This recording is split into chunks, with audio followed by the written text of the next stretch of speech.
Hello friends, हम दिल्ली सल्तनत से संबंधित महत्वपूर्ण क्वेश्चनों पे चर्चा कर रहे थे। और आइए आज के वीडियो का पहला क्वेश्चन। तो मध्यकालीन दिल्ली में स्थापित 7 शहरों में से कौन सा सुमेलित नहीं है। इसका अर्थ ये हुआ कि मध्यकालीन जो दिल्ली है वहाँ 7 शहरों की स्थापना की जाती है संपूर्ण मध्यकाल में। तो उन 7 शहरों में से कौन सा सुमेलित नहीं है। जैसे पहला शहर है, ये पहला हो गया किला राय पिथौरा के समीप। ये शहर किसने बसाया? इल्तुतमिश ने। सीरी फोर्ट ये किसने बसाया? अलाउद्दीन खिलजी ने। तुगलकाबाद गयासुद्दीन तुगलक ने। तो ये क्रम से हो गए, पहला इल्तुतमिश, दूसरा शहर अलाउद्दीन खिलजी ने बसाया, तीसरा गयासुद्दीन तुगलक ने, चौथा यहाँ दे रखा है जहाँ पन्हा। शहर का नाम क्या दे रखा है? जहाँ पन्हा। और इसमें शासक का नाम है फिरोज शाह तुगलक। ये नहीं होगा। यानी ये जो शहर है ये किसके द्वारा बसाया गया था? मोहम्मद बिन तुगलक के द्वारा। यानी दिल्ली सल्तनत में अथवा संपूर्ण मध्यकाल में चौथा, दिल्ली में जो चौथा शहर है वो मोहम्मद बिन तुगलक के द्वारा बसाया गया है और उसका नाम क्या था? जहाँ पनाह। अगर हम दिल्ली के 5वें शहर की बात करें, दिल्ली का जो 5वां शहर है वो है कोटला फिरोज शाह है। कोटला फिरोज शाह है, ये 5वां शहर है। और ये 5वां शहर किसने बसाया था? फिरोज शाह तुगलक ने। FST फिरोज शाह। तो जहाँ पनाह तो किसने बसाया है? मोहम्मद बिन तुगलक ने। और मध्यकाल दिल्ली का जो छठा शहर है वो है दीन पनाह है। छठा शहर दीन पनाह है और ये किसने बसाया है? हुमायूं ने। ये शहर किसने बसाया था? हुमायूं ने। और इसके बाद अंतिम जो 7वां शहर है वो है शाहजहानाबाद।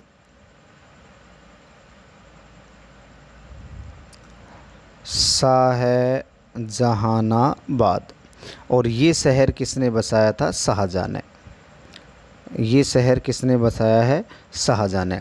तो दिल्ली, मध्यकाल दिल्ली के 7 शहर हैं। हमने सातों शहरों की चर्चा कर ली है। इसके बाद अगला क्वेश्चन देखिए।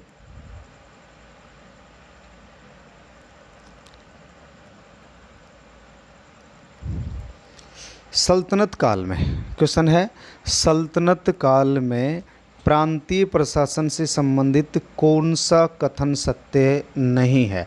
प्रांतीय प्रशासन से संबंधित पूछा गया है। यानी सल्तनत काल में प्रांतीय प्रशासन से संबंधित कौन सा कथन सत्य नहीं है। कौन सा कथन सत्य नहीं है? तो ऑप्शन ए है, प्रांतों को इक्ता या विलायत कहा जाता था। ये सही बात है।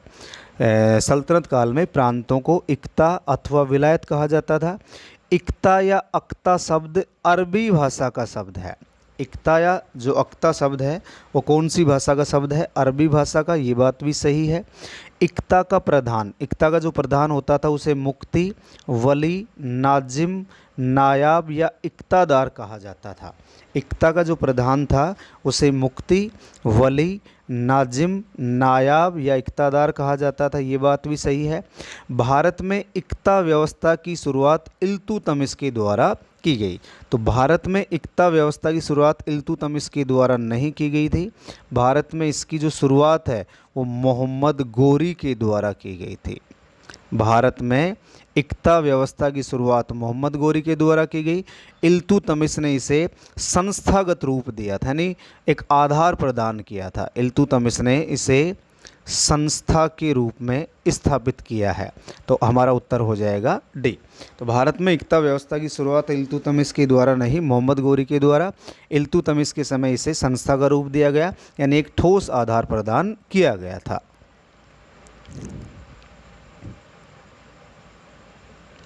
अगला क्वेश्चन देखिए।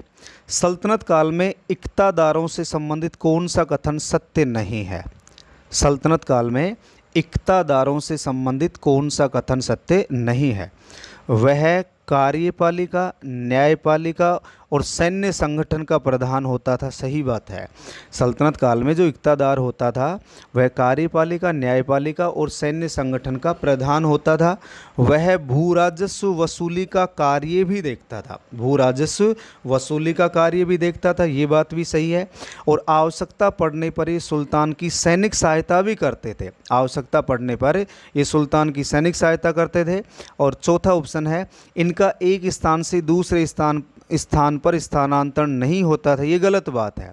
यानी इक्तादारों का स्थानांतरण होता था। ध्यान रखना है, इक्तादारों का एक स्थान से दूसरे स्थान पर स्थानांतरण होता था। और इसकी शुरुआत किसने कर दी है? इल्तुतमिश ने। इसकी शुरुआत किसके द्वारा की गई थी? इल्तुतमिश के द्वारा। तो इक्ता वास्तव में क्या थे? स्थानांतरणीय भूराजस्व, स्थानांतरणीय भूराजस्व था। यानी इक्तेदारों को एक स्थान से दूसरे स्थानों पर नियुक्त कर दिया जाता था। जैसे अगर हम बात करें इनकी नियुक्ति, इक्तादारों की नियुक्ति, इनका स्थानांतरण,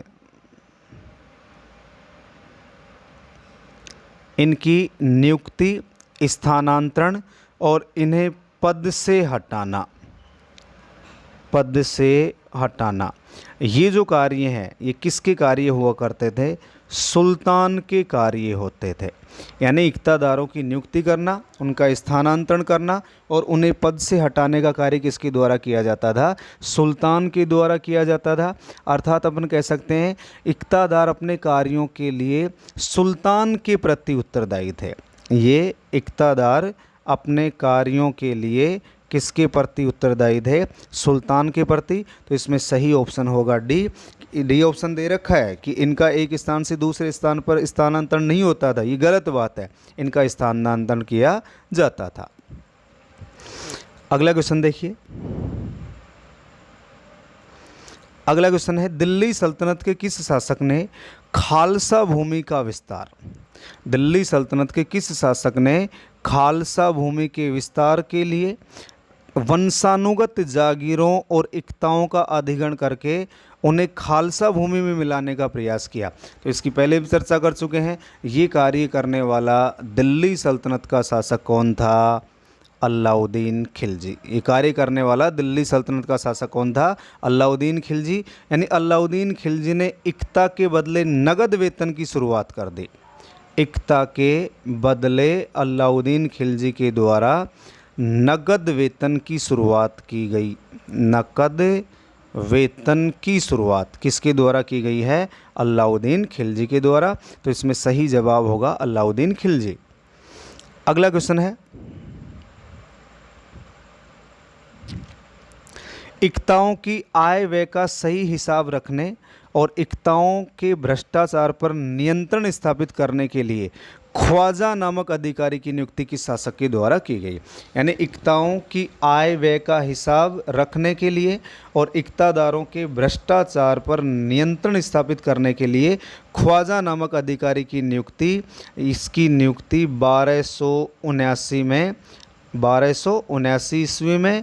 और नियुक्ति करने वाला शासक कौन है? बलबन। नियुक्ति किसके द्वारा की गई है? बलबन के द्वारा। तो इसका सही जवाब हो जाएगा ए। अगला क्वेश्चन है, सल्तनत के किस शासक के समय इक्ताओं में सुल्तान का हस्तक्षेप चरम सीमा पर पहुंच गया था?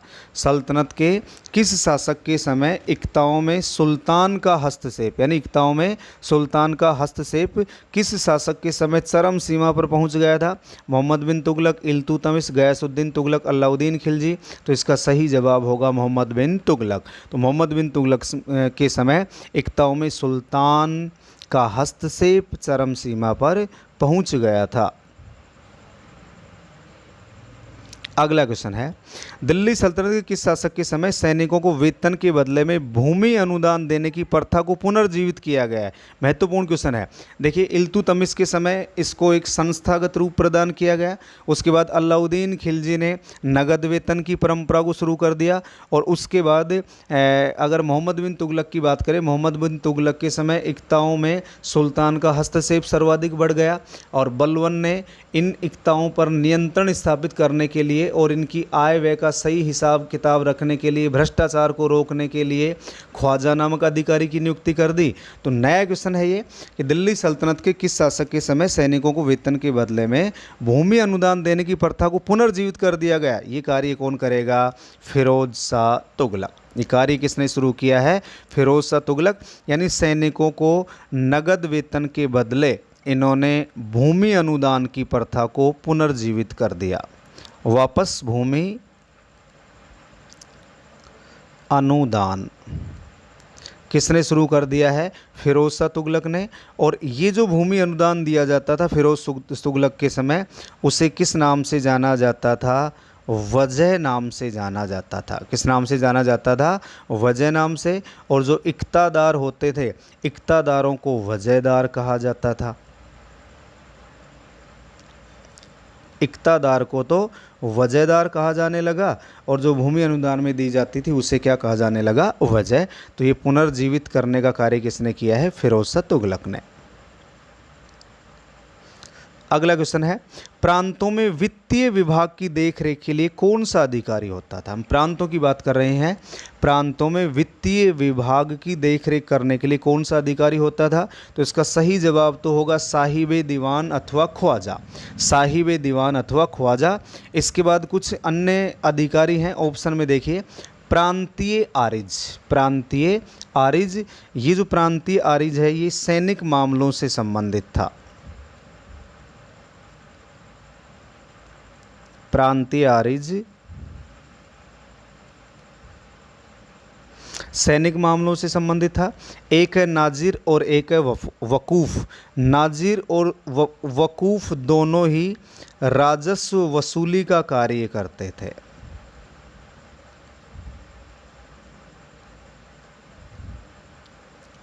राजस्व वसूली का कार्य करते थे। दोबारा देखिए, यानी प्रांतों में वित्तीय विभाग की देखरेख के लिए कौन सा अधिकारी होता था? तो सही जवाब होगा साहिबे दीवान अथवा ख्वाजा। तो प्रांतीय आरिज ये सैनिक मामलों को देखता था। नाजिर और वकूफ ये दोनों ही प्रांतों में राजस्व वसूली का कार्य करते थे।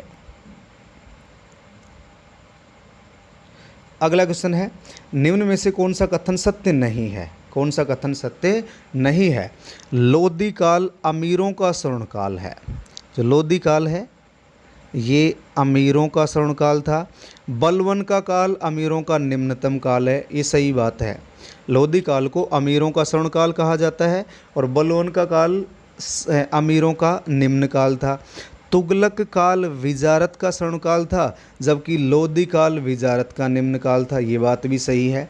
तो लोधी काल अमीरों का तो स्वर्णकाल है और विजारत का निम्न काल है। बलवन का काल अमीरों का निम्न काल है तो तुगलक काल विजारत का स्वर्णकाल है।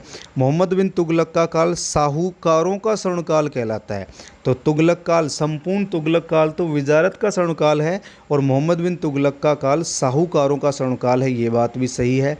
अलाउद्दीन खिलजी के समय या अलाउद्दीन खिलजी का काल खुत मुकदम चौधरी का स्वर्णकाल कहलाता है। ये गलत बात है क्योंकि अलाउद्दीन खिलजी ने इनके सारे अधिकार छीन लिए थे। ये ग्रामीण स्तर के अधिकारी थे, इनके सारे अधिकार छीन लिए और अपने अधीन बना लिया था और इनका स्वर्णकाल या इन्हें वापस अपने अधिकार किसके समय मिलेंगे? GST गयासुद्दीन तुगलक के समय। तो अलाउद्दीन खिलजी का जो काल है खुत मुकदम चौधरी का स्वर्णकाल नहीं, निम्नतम काल था। स्वर्णकाल नहीं था, निम्नतम काल था। इन्हें वापस अपने अधिकार किसके समय मिलेंगे?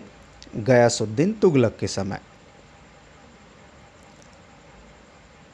अगला क्वेश्चन देखिए, दिल्ली सल्तनत से संबंधित कौन सा कथन सत्य नहीं है? दिल्ली सल्तनत से संबंधित कौन सा कथन सत्य नहीं है? इक्ता या प्रांतों को सिक कहा जाता था।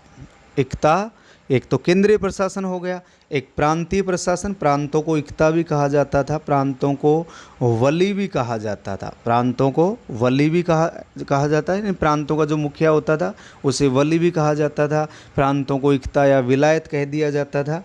तो इक्ता या प्रांतों को सिक कहा जाता था, ये बात सही है। सिक का प्रशासक सिकदार कहलाता था, नाम से पता चल रहा है।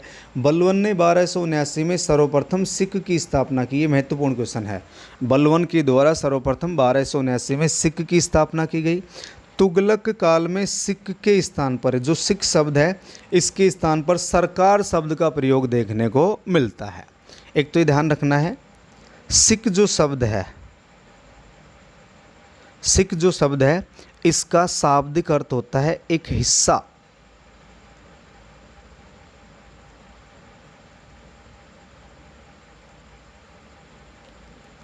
सिक शब्द का शाब्दिक अर्थ क्या होता है? एक हिस्सा होता है। तो ये तीन जो ऑप्शन है ये तीनों सही हैं।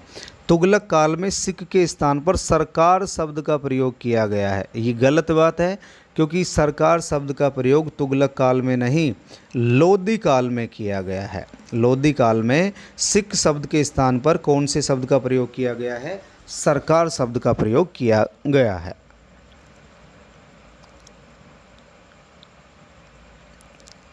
अगला क्वेश्चन देखिए, सल्तनत काल में परगना से संबंधित कौन सा कथन सत्य नहीं है?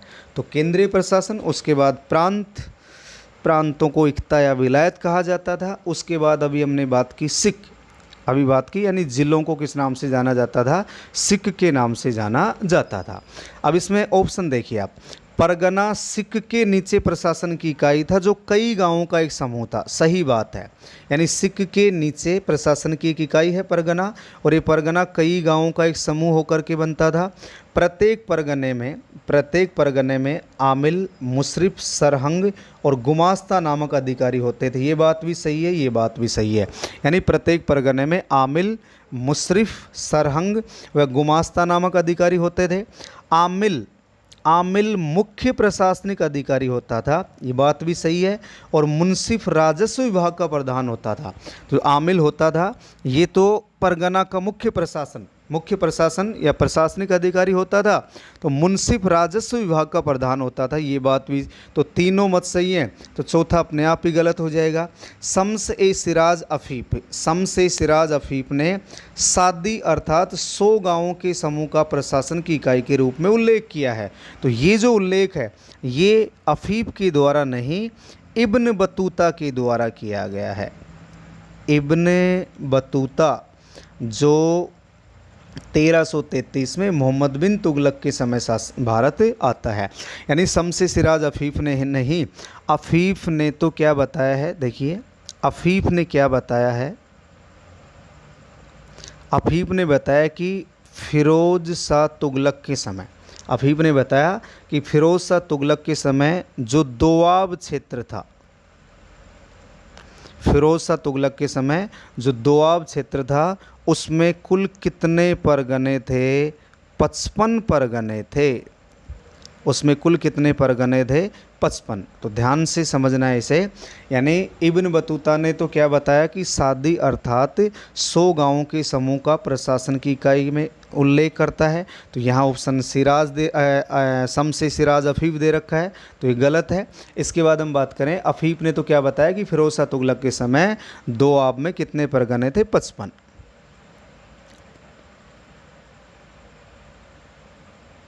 इसके बाद देखिए, खुद मुकदम चौधरी और पटवारी लगान वसूल करके किसके पास पहुंचाते थे?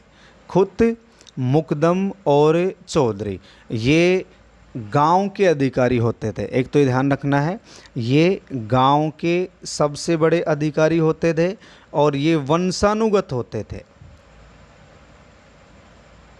गांव के अधिकारी होते थे और ये वंशानुगत होते थे। अभी हम बात कर चुके हैं, अलाउद्दीन ने इनके सारे अधिकार छीन लिए थे।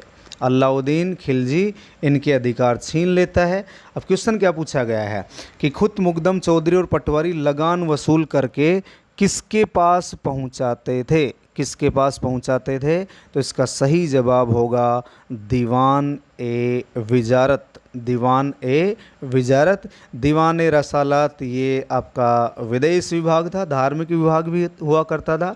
दीवान ए बरीद ये गुप्तचर विभाग था। आरिज ए मुमालिक ये सैन्य विभाग था, यानी सैन्य विभाग का ये प्रमुख था।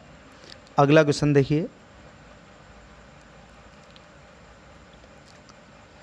दिल्ली सल्तनत के सैन्य प्रशासन से संबंधित कौन सा कथन सत्य नहीं है। अब बात आती है सैन्य प्रशासन की, यानी हम दिल्ली सल्तनत को अलग अलग टुकड़ों में देख रहे हैं। अभी हमने केंद्रीय प्रशासन, प्रांतीय प्रशासन और आपका स्थानीय प्रशासन और ग्रामीण प्रशासन की चर्चा कर ली है। अब हम सैनिक प्रशासन में आ चुके हैं। तो दिल्ली सल्तनत के सैन्य प्रशासन से संबंधित कौन सा कथन सत्य नहीं है, नहीं है पूछा गया है इसमें। बलबन द्वारा स्थापित दीवान ए अर्ज एक सैन्य विभाग था, ये सही बात है। और सैन्य विभाग का प्रमुख क्या कहलाता था? आरिज ए मुमालिक, आरिज ए मुमालिक। सैन्य विभाग का प्रधान क्या कहलाता था? आरिज ए मुबालिक। तो बलबन के द्वारा स्थापित किया गया। सैनिक संगठन तुर्की और मंगोल पद्धति पर आधारित था, ये बात भी सही है। यानी सल्तनत काल का जो सैनिक संगठन है वो तुर्की और मंगोल दोनों पद्धतियों पर आधारित है, तुर्की और मंगोल दोनों पद्धतियों पर आधारित है, ये बात भी सही है। सुल्तान सेना का प्रधान सेनापति होता था, यद्यपि ये सैन्य विभाग का प्रमुख होता था, ध्यान रखना है। ये तो सैन्य विभाग का प्रमुख होता था, जबकि सेना का प्रधान सेनापति सुल्तान ही होता था, ध्यान रखना है। यानी दीवान ए अर्ज जो सैन्य विभाग है उसका प्रधान, यानी सैन्य विभाग हो गया, सैन्य विभाग का प्रधान कौन है? आरिज ए मुबालिक। जबकि सेना का मुख्य सेनापति सुल्तान होता था और सैन्य विभाग का प्रधान क्या कहलाता था? दीवान ए बरीद। अभी हम बात कर चुके हैं सैन्य विभाग का प्रधान क्या कहलाता था? आरिज ए मुमालिक। तो इसका ऑप्शन डी गलत होगा, तो आंसर क्या हो जाएगा इसमें? डी।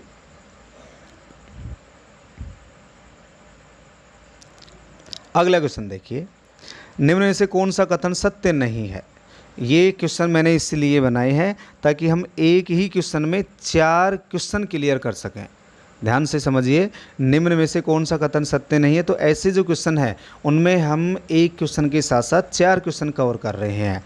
सुल्तान के सैनिक खास खेल कहलाते थे, सुल्तान के जो सैनिक हैं उनको क्या कहा जाता था? खास खेल, ये सही बात है। सुल्तान के सैनिकों को खास खेल के नाम से जाना जाता है, ये बात सही है। इसके बाद देखिए, इल्तुतमिश प्रथम तुर्क शासक था जिसने सेना को शाही सेना के रूप में गठित किया, ये बात भी सही है। सुल्तान के सैनिक खास खेल कहलाते थे। इल्तुतमिश प्रथम तुर्क शासक था जिसने शाही सेना को, यानी जो सेना होती थी सामान्य सेना, उसे शाही सेना के रूप में गठित किया, ये बात भी सही है। केंद्रीय सेना को हस्म ए कलब या कल्ब ए सुल्तानी कहा जाता था, ये भी सही है। जो केंद्रीय सेना होती थी उसे किस नाम से जाना जाता था? हाँ, तो देखिए दोस्तों, यानी सुल्तान के जो सैनिक हैं खास खेल कहलाते थे, सुल्तान के जो सैनिक हैं उन्हें क्या कहा जाता था? खास खेल, ये सही बात है। इल्तुतमिश पहला तुर्क शासक था जिसने सेना को शाही सेना के रूप में गठित किया। केंद्रीय सेना को, केंद्रीय जो सेना होती थी, केंद्रीय सेना को किस नाम से जाना जाता था? हस्म ए कलब या कल्ब ए सुल्तानी, ये बात भी सही है। जो केंद्रीय सेना होती थी उसे हस्म ए कलब, हस्म ए कलब या कल्ब ए सुल्तानी कहा जाता था, ये बात भी सही है। और डी ऑप्शन है, शाही घुड़सवार सेना को हस्म ए अतरफ कहा जाता था। शाही घुड़सवार सेना को क्या कहा जाता था? हस्म ए अतरफ। ये गलत है, क्योंकि हस्म ए अतरफ ये प्रांतीय सेना को कहा जा रहा है। प्रांतीय सेना, प्रांतीय सेना को क्या कहा जाता था? हस्म ए अतरफ कहा जाता था। अगर हम शाही घुड़सवार की बात करें, शाही घुड़सवार सेना को तो सवार ए कल्ब कहा जाता था, सवार ए कलब कहा जाता था। शाही घुड़सवार सेना को क्या कहा जाता था? सवार ए कलब कहा जाता था। अगला क्वेश्चन देखिए, दिल्ली सल्तनत के किस शासक ने सेना को सामंती संगठन के रूप में परिवर्तित कर दिया था, यानी सामंतों की सेना के रूप में परिवर्तित कर दिया था? महत्वपूर्ण क्वेश्चन है, ध्यान से समझिए। दिल्ली सल्तनत के किस शासक ने सेना को सामंती संगठन के रूप में परिवर्तित कर दिया? सामंती संगठन, अलाउद्दीन खिलजी, गयासुद्दीन तुगलक, मोहम्मद बिन तुगलक। अगर हम इन तीनों की बात करें, इन तीनों ने तो स्थायी सेना का गठन किया है, और इसकी शुरुआत किसने कर दी है? अलाउद्दीन खिलजी ने। तो अलाउद्दीन खिलजी, गयासुद्दीन तुगलक, मोहम्मद बिन तुगलक, इन्होंने तो सेना को स्थायी रूप में गठित किया है। इसकी शुरुआत अलाउद्दीन ने की है, तो इसका सही जवाब हो जाएगा फिरोज शाह तुगलक। इसका सही जवाब क्या होगा? फिरोज शाह तुगलक।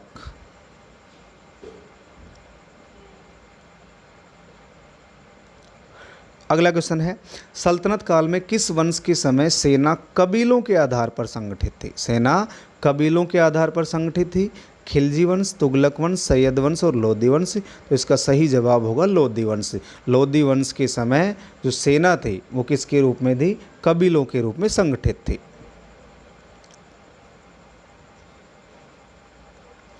अगला क्वेश्चन देखिए, युद्ध में विजय के पश्चात लूट की संपत्ति, एक तो लूट की संपत्ति को क्या कहा जाता था? माल ए गनीमह है। युद्ध में विजय के पश्चात लूट की जो संपत्ति होती थी, लूट की संपत्ति को किस नाम से जाना जाता है? माल ए गनीमह। तो एकत्रित करवाने का कार्य कौन करता था? यानी आपने युद्ध जीत लिया, उसके बाद आपने लूटपाट की, और लूट में जो आपको संपत्ति प्राप्त होती थी, उस संपत्ति को एकत्रित करवाने का कार्य किस व्यक्ति के द्वारा, किस अधिकारी के द्वारा किया जाता था? आरिज ए मुमालिक के द्वारा। किसके द्वारा किया जाता था? आरिज ए मुमालिक। इसके बाद देखिए, सल्तनत काल में सेना के मुख्यतः कितने भाग होते थे? सल्तनत काल में जो सेना होती थी, मुख्य रूप से इसके कितने भाग होते थे? 3 भाग होते थे, जैसे पैदल सेना, घुड़सवार सेना, पैदल सेना, घुड़सवार सेना और गज सेना। पैदल सेना, घुड़सवार सेना, गज सेना। तो सल्तनत काल में सेना मुख्यतः कितने भागों में विभाजित थी? 3 भागों में। अगला क्वेश्चन देखिए, सल्तनत काल में शाही अंगरक्षकों और शाही गुलामों की सेना को क्या कहा जाता था? सल्तनत काल में शाही अंगरक्षकों और शाही गुलामों की सेना को किस नाम से जाना जाता था? हस्म ए कलब। अभी हमने बात की है हस्म ए कलब, ये तो केंद्रीय सेना होती थी। हस्म ए कलब ये केंद्रीय सेना है। सवार ए कलब ये शाही घुड़सवार होते थे। शाही घुड़सवार क्या कहलाते थे? सवार ए कलब। एक आता है शमसी घुड़सवार। ये कौन होते थे? ये सुल्तान के व्यक्तिगत सैनिक होते थे। सुल्तान के व्यक्तिगत सैनिक। तो ऑप्शन बच गया 4, इसका उत्तर क्या होगा? खास खेल। इसका उत्तर क्या होगा? खास खेल। दोस्तों, आज की वीडियो में इतना ही। इसके बाद हम नेक्स्ट टॉपिक पे चर्चा करेंगे। जय हिंद, जय भारत। और आप सभी विद्यार्थियों को, सभी दोस्तों को स्वतंत्रता दिवस की हार्दिक शुभकामनाएं।